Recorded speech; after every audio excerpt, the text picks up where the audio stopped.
दोस्तों नमस्कार। मैं हूं सूर्यवली सिंह। मेरे कल्याण पथ चैनल पर आप सब लोगों का बहुत बहुत स्वागत है, अभिनंदन है। दोस्तों आज मैं गुस्से को शांत करने का एक बहुत सुंदर उदाहरण आप लोगों के सामने प्रस्तुत कर रहा हूं कहानी के माध्यम से। ये कहानी एक वकील मित्र ने सुनाया था, जो कि बहुत ही हृदय स्पर्शी किस्सा है। किस्सा इस तरह से है। मैं अपने चैम्बर में बैठा हुआ था। एक आदमी दंदनाता हुआ अंदर घुसा। उसके हाथ में कागजों का बंडल, धूप में काला हुआ चेहरा, बढ़ी हुई दाढ़ी, सफ़ेद कपड़े जिनके पायचों के पास मिट्टी लगी थी। उसने कहा, उसके पूरे फ्लैट पर स्टे लगाना है। बताइए क्या क्या कागज चाहिए और क्या खर्चा लगेगा। मैंने उन्हें बैठने के लिए कहा। रघु, पानी दे इधर, मैंने आवाज़ लगाई। वो कुर्सी पर बैठे। उनके सारे कागजात मैंने देखे, उनके सारी जानकारी उनसे ली। आधा पौना घंटा गुजर गया।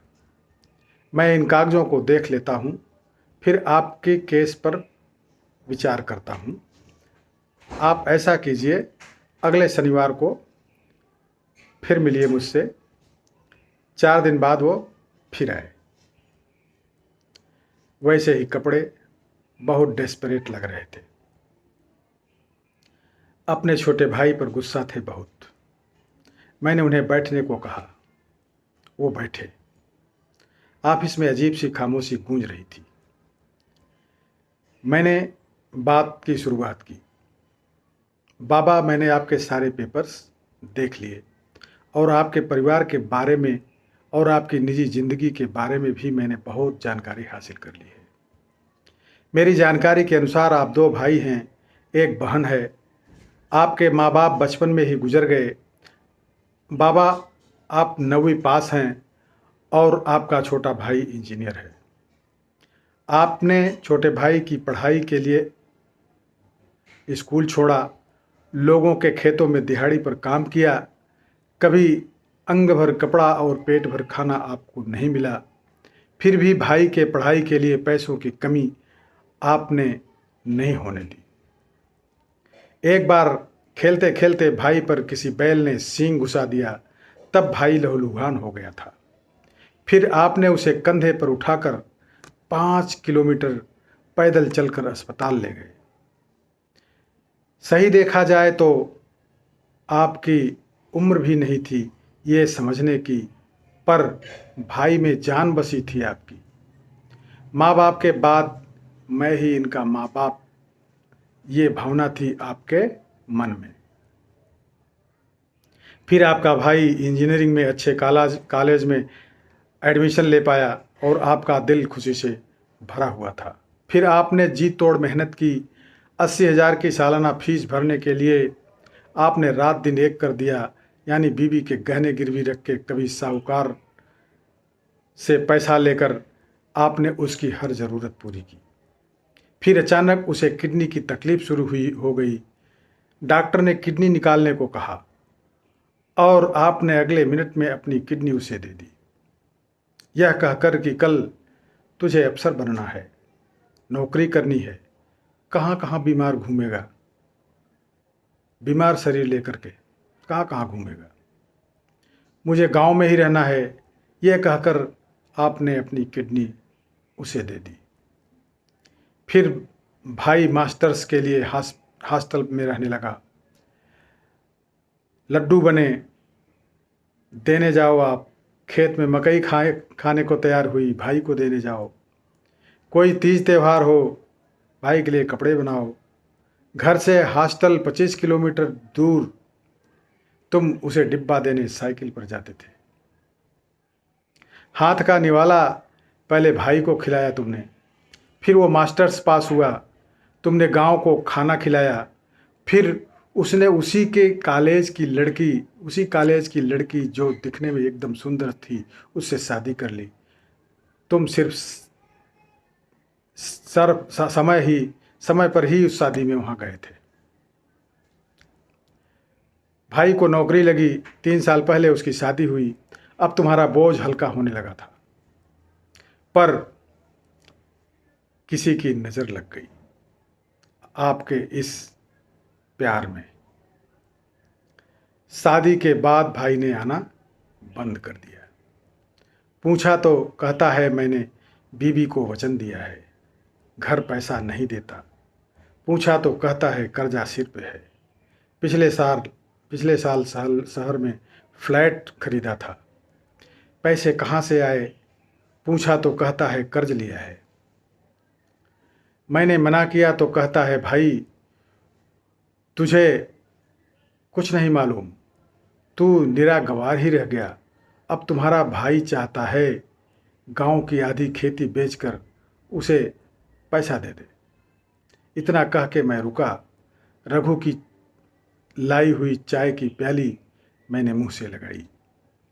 तुम चाहते हो भाई ने जो मांगा वो उसे ना देकर उसके ही फ्लैट पर स्टे लगाया जाए। क्यों, यही चाहते हो ना तुम? वो तुरंत बोला हाँ।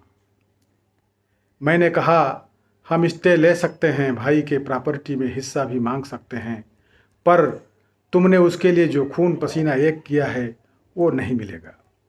तुम्हारी दी हुई किडनी वापस नहीं मिलेगी। तुमने उसके लिए जो ज़िंदगी खर्च की है वो भी वापस नहीं मिलेगी। मुझे लगता है इन सब चीज़ों के सामने उस फ्लैट की कीमत शून्य है।